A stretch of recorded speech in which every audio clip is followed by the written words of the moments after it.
Assalamualaikum warahmatullahi wabarakatuh.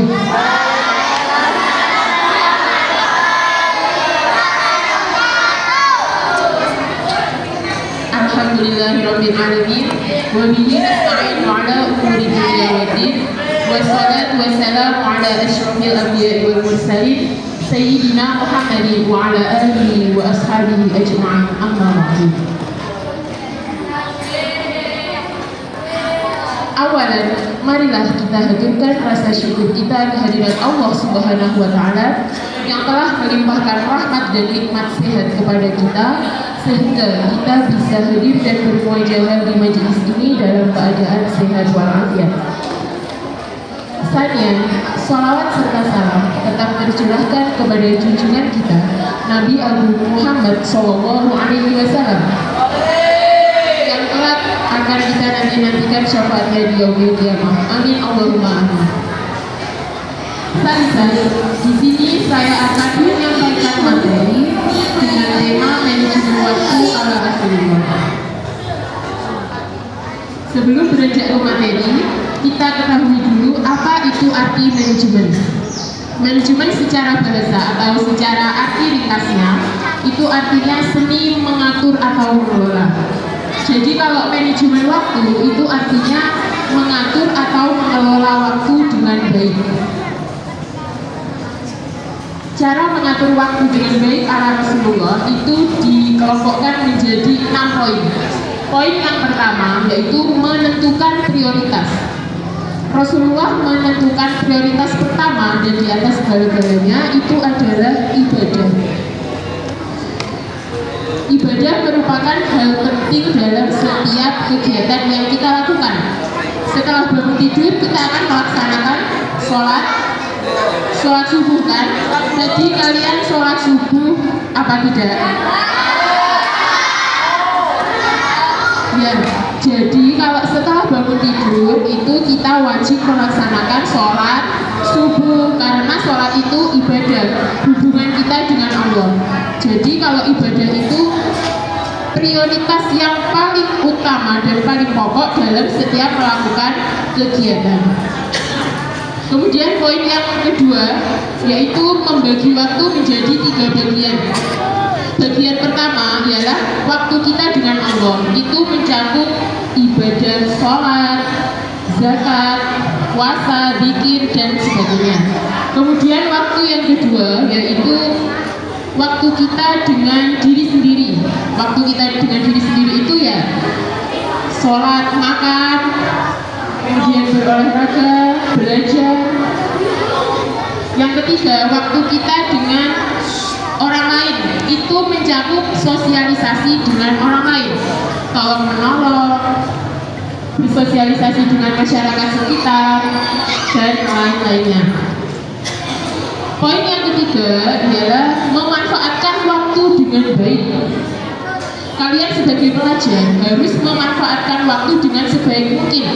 Dari bangun tidur sampai kalian mau tidur lagi, harus kalian manfaatkan waktunya dengan sebaik-baiknya. Jangan sampai ada waktu yang terbuang sia-sia. Kalian harus bisa memilih dan memilah mana kegiatan yang bermanfaat dan mana kegiatan yang tidak bermanfaat. Kegiatan yang bermanfaat itu apa saja? Ya kegiatan yang bisa menghasilkan suatu produktivitas untuk diri kalian sendiri. Contohnya ketika libur kalian menekuni hobi kalian, membantu orang tua, menambah wawasan. Kalau kegiatan yang kurang bermanfaat itu contohnya apa? Bermain HP terlalu lama, bermain game yang dapat menguras emosi, kemudian begadang. Kalau anak pelajar maksimal tidur jam berapa? Kalau malam jam 9-10 itu sudah maksimal. Usahakan kalian tidur awal, jadi nanti kalau waktu sekolah itu tidak mengantuk dan tidak tidur di kelas. Siapa yang biasanya suka tidur di kelas? Itu karena kalian kalau malam pasti begadang, ya kan? Hindari kegiatan yang kurang bermanfaat ya, dari sekarang hindari kegiatan yang kurang bermanfaat. Poin selanjutnya adalah hindari menunda-nunda pekerjaan. Ketika kalian mendapatkan tugas, entah itu dari tugas sekolah, tugas dari orang tua kalian, tugas dari TPD misalnya, sesegera mungkin harus kalian kerjakan. Karena apa? Ketika kalian menunda satu pekerjaan, itu nanti sama dengan kalian akan menambah beban. Kalau beban bertambah, kalian gimana kalau tugasnya banyak? Menjadi malas mengerjakan. Jadi bagaimana solusinya? Ketika kalian mendapat tugas harus segera dikerjakan. Poin selanjutnya yaitu hindari multitasking. Multitasking itu kalian mengerjakan banyak pekerjaan dalam waktu secara bersamaan. Kalau menurut kalian cara seperti itu efektif apa tidak? Tidak, karena apa? Mengerjakan tugas banyak dalam waktu yang sekaligus. Karena itu bisa menimbulkan rasa capek dan cepat lelah. Jadi solusinya, ketika kalian mendapatkan tugas A, selesaikan dulu tugas A tersebut sampai selesai. Kemudian beralih lanjut ke tugas selanjutnya. Jangan kalian mengerjakan tugas banyak dalam waktu secara bersamaan. Nanti karena hasilnya tidak akan optimal. Poin yang terakhir adalah disiplin. Disiplin itu artinya kalian melakukan kegiatan dilakukan secara konsisten. Dari bangun tidur sampai mau tidur lagi itu dilakukan secara konsisten. Kalian coba buat jadwal kegiatan harian. Jadwal kegiatan yang bermanfaat dari pagi sampai malam. Kalian buat skala prioritas mana yang didahulukan untuk dikerjakan. Sudah paham sampai sini anak-anak? Jadi kesimpulannya adalah kalian harus memanfaatkan waktu dengan sebaik-baiknya. Kurangi atau hindari kegiatan yang kurang bermanfaat. Contohnya tadi apa? HP, kemudian game, begadang game yang dapat menguras emosi, membuat sampean cepat marah. Itu kalian hindari. Jadi marilah kita sama-sama meneladani cara mengatur waktu dengan baik ala Rasulullah SAW.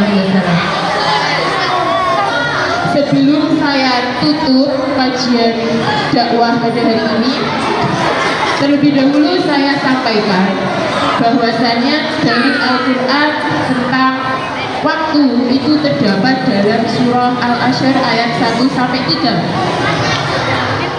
Al-Ashr ayat 1-3. Coba sekarang kalian dengarkan. Saya minta kalian dengarkan dan kalian resapi makna dari surat Al-Ashr ini, karena sebenarnya surat Al-Ashr ini memiliki makna yang dalam bagi kehidupan kita. Demi masa sesungguhnya manusia dalam kedudukan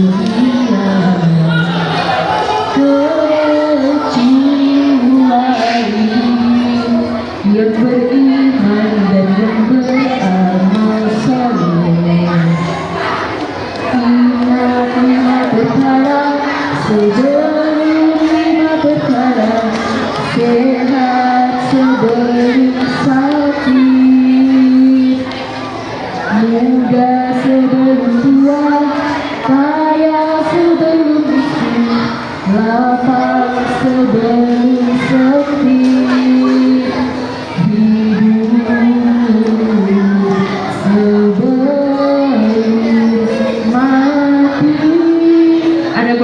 Mohon maaf. Wabillahi taufiq wal hidayah. Wassalamualaikum warahmatullahi wabarakatuh.